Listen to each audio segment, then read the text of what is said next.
All right, I'm getting a little annoyed. I'm listening to this guy. He has a very arrogant attitude, in my opinion.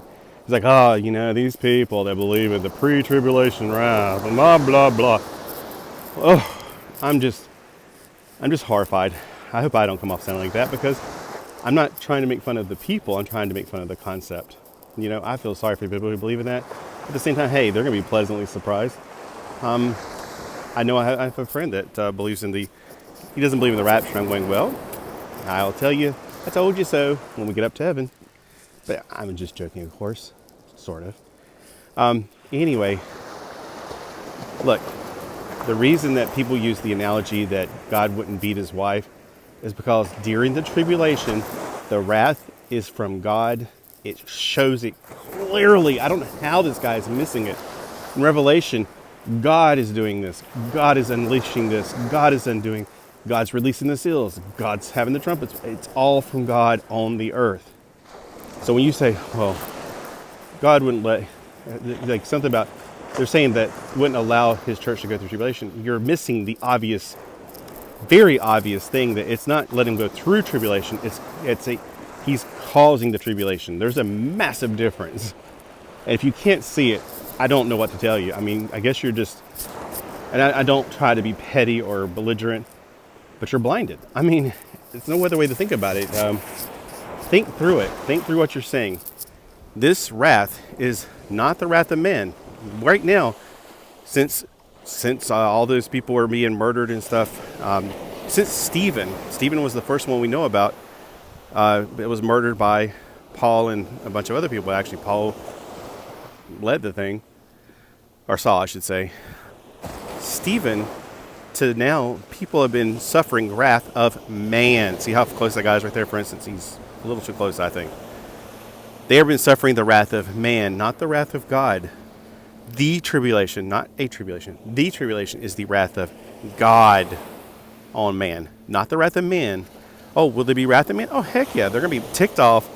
They're going to be so mad about all these disasters coming that if they meet somebody who doesn't go along to get along, they're going to be sure to not only silence them, but to kill them. So yes, Christians during the tribulation, the people who become Christians during the tribulation, let me make sure I make that clear, will be receiving some wrath of man, but they will not be receiving the wrath of God. All these disasters coming from heaven are going to be devastating, and people on earth are going to be ticked and looking for some way to vent their anger. So they're going to be killing the messengers because they can't kill the person who sent the message. So anyway, I just want to make that clear that the wrath coming during the tribulation is not the wrath of man, it's the wrath of God. That's why we're not here. We're not going to be suffering the wrath of God. We are not appointed unto wrath.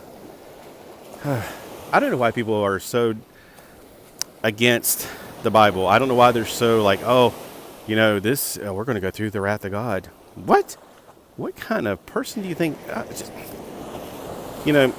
I don't understand it. You must have came from a different religion, or you must have been abused. I don't know. I really don't know. I'm not trying to be belittling. I don't understand why you would think that. Now, of course, when I was growing up, I didn't go through English. I did not grow up in a religious home. I did not go to church until I was in 8th grade, and my mom anyway, a Baptist guy who got married with her. And we went to church in 8th grade for the first time. I didn't understand it. I was open to assimilate information. So whenever I went to the Sunday school and the guy said, well, anybody not here going to heaven? I'm like, or don't know if you're going to heaven. I raised my hand because I was like, I don't know if I'm going to heaven. I don't know what's after death. I have no clue. And then he tried to talk to me. He says, do you believe in God? I was like, sure, why not? And he led me into a little prayer. Nothing changed. The prayer did not do its magic, because the prayer is not with faith if you just pray the prayer. Guys, please stop getting people to pray those prayers. It didn't save me. I got saved when I fully surrendered to God. I just gave it up. I acknowledged God. I acknowledged that he was more powerful than me. I needed him more than life itself. And that happened when I was 15, not when I was 13 or whatever.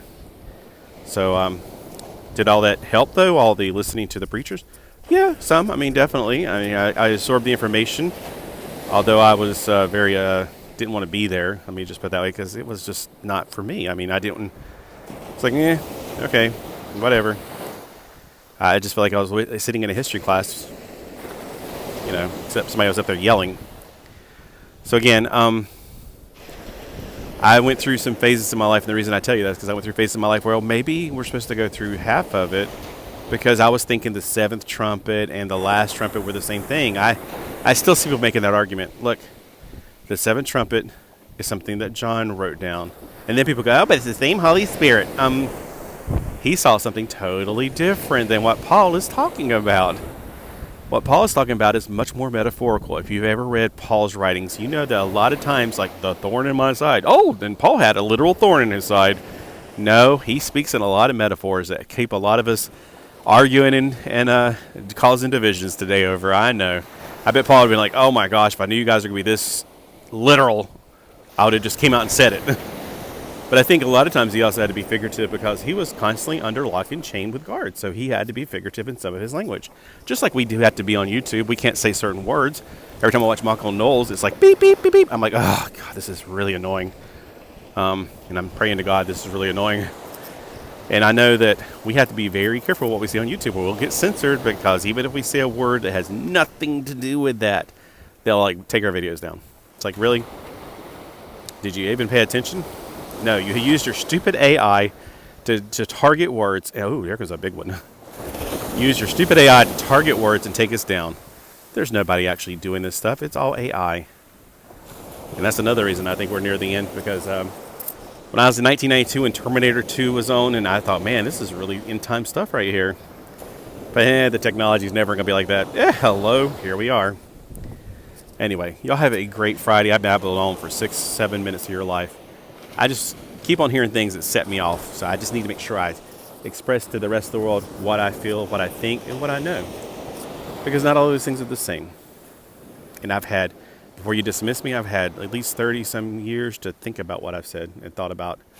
So I'm not just a greenhorn. I have been around the block. Well, that sounds really bad. I've studied. I've learned. All right. Have a fantastic Friday.